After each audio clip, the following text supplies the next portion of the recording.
Yes, good morning students. Welcome to my YouTube channel The Beauty of Physics. Myself Manoj Aneja. And today in this video I am going to start a very fresh topic of mechanics chapter 3 motion in straight line class 11. आज की इस video में एक 11th class का chapter 3 motion straight line और first topic mechanics का start करने जा रहा हूं। अब ये जो चैप्टर आएगा इस चैप्टर को अच्छी तरह कॉन्सेप्ट समझने के लिए आपको दो कॉन्सेप्ट काफी क्लियर होने चाहिए मैथमेटिक्स के, डिफरेंशिएशन और इंटीग्रेशन।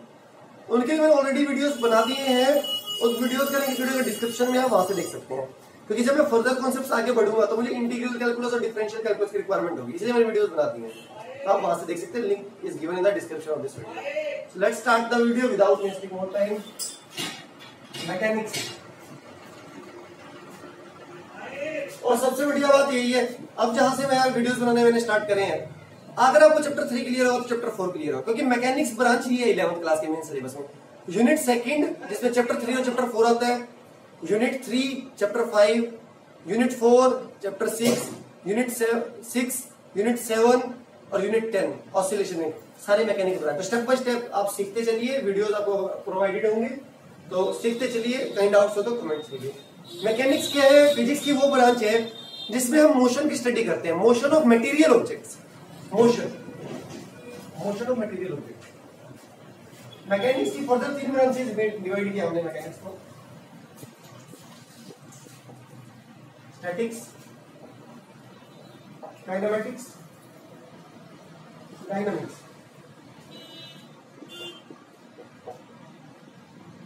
मोशन की स्टडी करते हैं। मोशन को what is the cause of motion? Motion कौन पैदा क्रिएट कौन करता है, पैदा कौन करता है? If you have an football placed on the some ground, आप इसे कैसे मोशन में लाओगे? ऑब्वियसली आप किक करोगे या ब्लो करोगे, कुछ ना कुछ एफर्ट करोगे ताकि वो मोशन में आए, मतलब आप किसी एक्सटर्नल एजेंसी से फोर्स लगाओगे। तो force is the cause of motion, force is the cause of motion, ठीक है। स्टैटिक्स, स्टैटिक्स में हम क्या करते हैं? ऑब्जेक्ट्स के ऊपर उन ऑब्जेक्ट्स की स्टडी करते हैं जिन पर नेट एक्सटर्नल फोर्स 0 है, नेट एक्सटर्नल फोर्स 0 है, तो they are in equilibrium, they are in equilibrium. We study those objects which are in equilibrium under the effect of external forces. External forces लग रहे हैं but net external force 0 है। जैसे मैं आपके सामने एक बात अभी रखने जा रहा हूं, ये एक मार्कर आपको वीडियो में दिखाई दे रहा होगा। इस अगर मार्कर को मैं छोड़ देता हूं तो ग्रेविटी नीचे खींचती है, बट अगर मैं इस मार्कर को एक स्ट्रिंग से टाई करके ऊपर से सीलिंग से टाई कर दूं तो ये मार्कर अब नीचे नहीं जाने वाला। क्यों? क्या ग्रेविटी नहीं खींच रही है, अब भी अर्थ नीचे फोर्स लगा रही है, बट अब उस स्ट्रिंग ने एक फोर्स ऊपर लगा दिया है। एक्सटर्नल फोर्स 2 लग रहे हैं, एक ग्रेविटी, एक स्ट्रिंग। स्ट्रिंग जो फोर्स लगाता है टेंशन बोलते हैं, याद रख लीजिए। 2 एक्सटर्नल फोर्स लग रहे हैं but net external force is 0, net external force is 0। तो जब मैं इस टाइप के ऑब्जेक्ट्स की स्टडी करूंगा तो वो आएगा स्टैटिक्स ब्रांच के अंदर। किसके अंदर आएगा? स्टैटिक्स ब्रांच के अंदर। ये अभी फिलहाल सिलेबस में नहीं है, ये बीएससी में आता है स्पेशली। इसके 1-2 क्वेश्चन जरूर आ जाते हैं, वो जो मैं टाइम पे कराऊंगा। काइनेमेटिक्स में हम मोशन की ऑब्जेक्ट्स, जब ऑब्जेक्ट्स आर इन मोशन, हम उनकी मोशन की स्टडी करते हैं, बट हम कोज को कैलकुलेट नहीं करेंगे। अब ये जो सेकंड यूनिट है हमारी, यूनिट नंबर 2 का नाम ही काइनेमेटिक्स है, जिसके अंदर 2 चैप्टर्स आपके, चैप्टर 3 एनसीईआरटी का और चैप्टर 4 एनसीईआरटी का इंक्लूडेड है। आज मैंने चैप्टर 3 स्टार्ट किया है, मोशन इन स्ट्रेट लाइन। हम एक 1D मोशन पढ़ेंगे लाइन के लोग। नेक्स्ट चैप्टर में हम 2D में मोशन पढ़ेंगे प्लेन में। तो ये दोनों चैप्टर्स काइनेमेटिक्स में है। काइनेमेटिक्स में मैकेनिक्स की ब्रांच है, मोशन की स्टडी करते हैं ऑब्जेक्ट्स की, but without taking the cause, cause को कंसिडर नहीं करते हैं।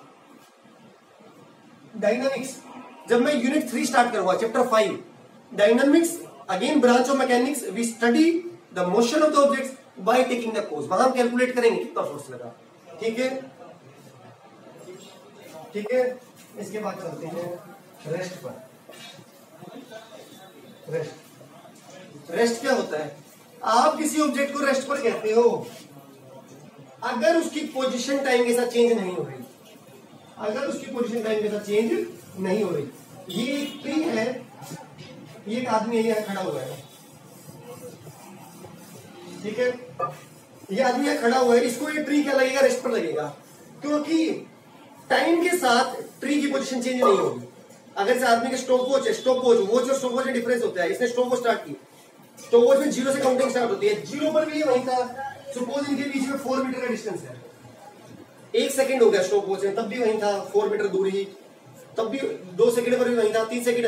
टाइम बढ़ रहा है, टाइम को कोई कंट्रोल नहीं कर सकता, टाइम हमेशा फॉरवर्ड डायरेक्शन में इंक्रीज ही हो रहा है। आज अगर 1 जुलाई है, कल सेकंड ही आएगी, कल 30 जून 2020 नहीं आने वाला।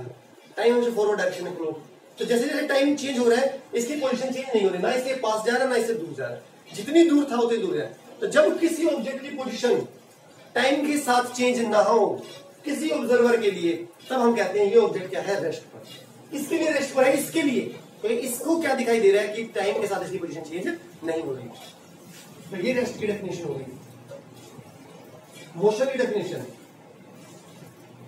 एक पर्सन है, वो बस के अंदर है और बस is moving with speed v, बस is moving with speed v towards the tree. तो बस के अंदर अगर आप विंडो सीट पे बैठे हुए ना, आपको ये लगेगा ट्री आपकी तरफ दौड़ा हुआ आ रहा है।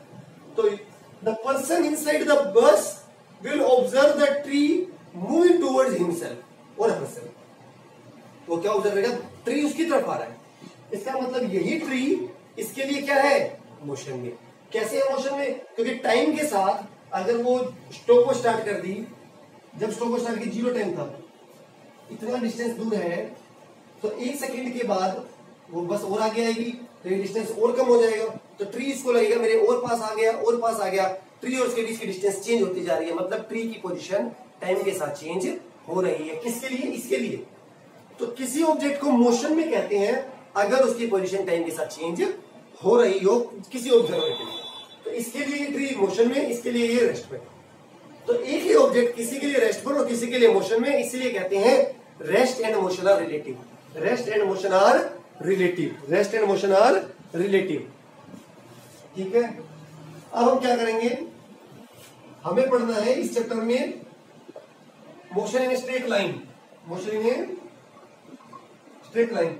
तो उसे रेक्टिलिनियर मोशन भी बोलते हैं। जब कोई ऑब्जेक्ट एक लाइन के लिए मूव करे ना, सीधी रेखा में, स्ट्रेट लाइन, तो उसे रेक्टिलिनियर मोशन कहते हैं। तो कौन से मोशन पढ़ेंगे हम, रेक्टिलिनियर मोशन। कौन से मोशन पढ़ेंगे हम, रेक्टिलिनियर मोशन। ठीक है,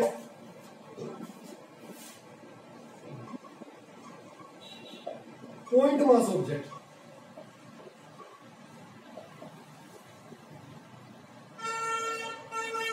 किसी ऑब्जेक्ट को पॉइंट मास ऑब्जेक्ट की अप्रोक्सीमेशन बहुत जरूरी है फिजिक्स में, क्योंकि फिजिक्स में हम साइज को कंसीडर नहीं करने वाले हैं अभी फिलहाल 3 यूनिट्स के लिए।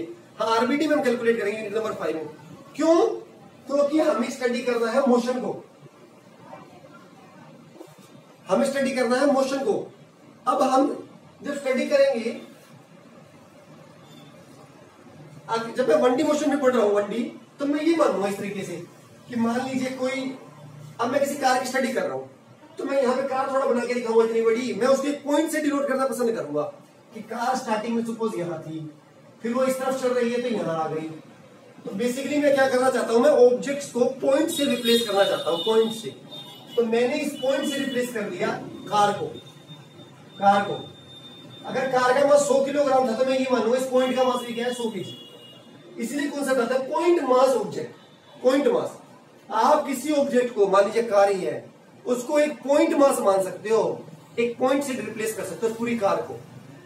अरे ये असली में नहीं हो रहा कि कार को पॉइंट बना दिया, फिजिक्स में बस स्टडी करने के लिए कार किसी एक पॉइंट लगाएंगे हम कि ये हमारी कार है, ठीक है। फिजिक्स में स्टडी करने में कार थोड़ा बना के दिखाएंगे, कार का इतना बड़ा साइज हो जाएगा।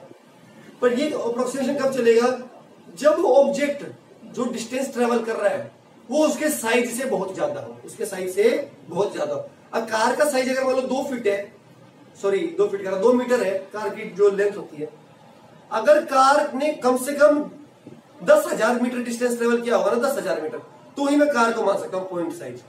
ऐसे नहीं कार 2 मीटर की और 6 मीटर चली और कार को पॉइंट साइज मान लिया, नहीं। तो फिजिक्स में अप्रोक्सीमेशन रखेंगे हम, जितने भी ऑब्जेक्ट्स आएंगे हमारे पास, चाहे स्फेरिकल ऑब्जेक्ट है, हम उसको एक पॉइंट से डिनोट कर देंगे ताकि हम उनको स्टडी कर सके। ये पॉइंट है हमारा, ये पहले यहाँ था, ये यहाँ था, ठीक है।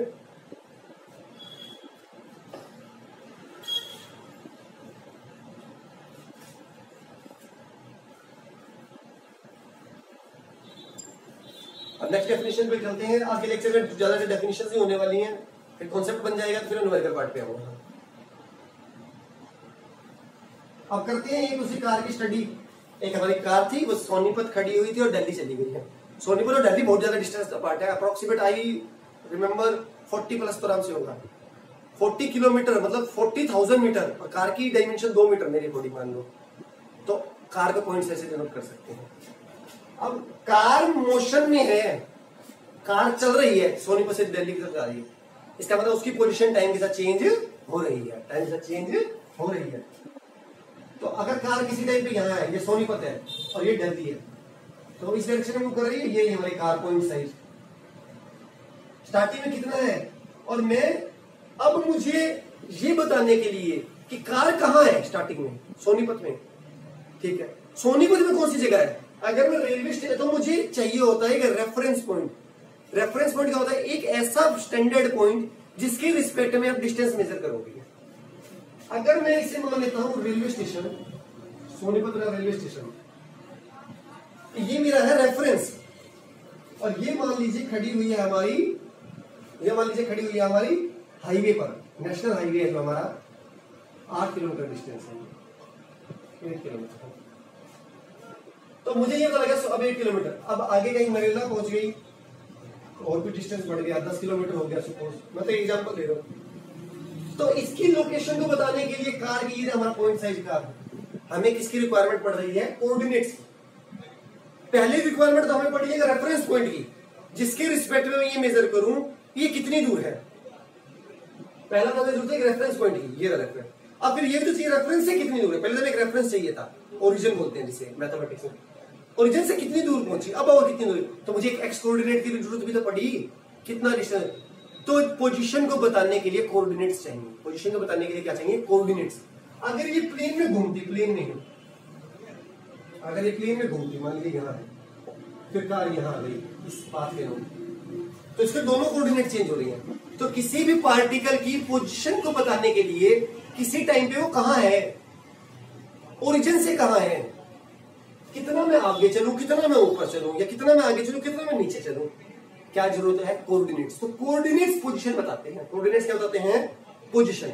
और ये जो कोऑर्डिनेट सिस्टम बन गया, कोऑर्डिनेट सिस्टम जिसे आपने कार्टेशियन कोऑर्डिनेट सिस्टम कहते हैं, इसे क्या कहते हैं, Cartesian coordinate system,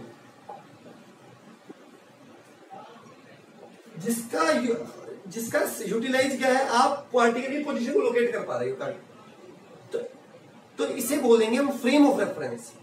frame of reference क्या है, कोऑर्डिनेट एक्सिस का सिस्टम है, ये हमारा कोऑर्डिनेट एक्सिस, जिसके रिस्पेक्ट में आप उसकी पोजीशन को बताते हो कि कहां है। मान लो यहां है, तो मैं ये बता सकता हूं ओरिजिन से 10 मीटर तो आगे चलो, और कितना ऊपर चलो, मान लो 10 मीटर ऊपर चलो। तो फ्रेम ऑफ रेफरेंस का एक सिस्टम ऑफ कोऑर्डिनेट एक्सिस है with an observer at the origin. एक ऑब्जर्वर को मानेंगे ओरिजिन, तो ऑब्जर्वर भी थोड़ी सही होगा, और ऑब्जर्वर के पास क्या है, एक वॉच है, स्टॉप वॉच है, तभी तो पोजीशन चेक करे यार कि स्टार्टिंग में यहां था, फिर यहां पहुंच गया, फिर यहां पहुंच गया, हैविंग ए स्टॉप वॉच। तो this is the concept of frame of reference, frame of reference.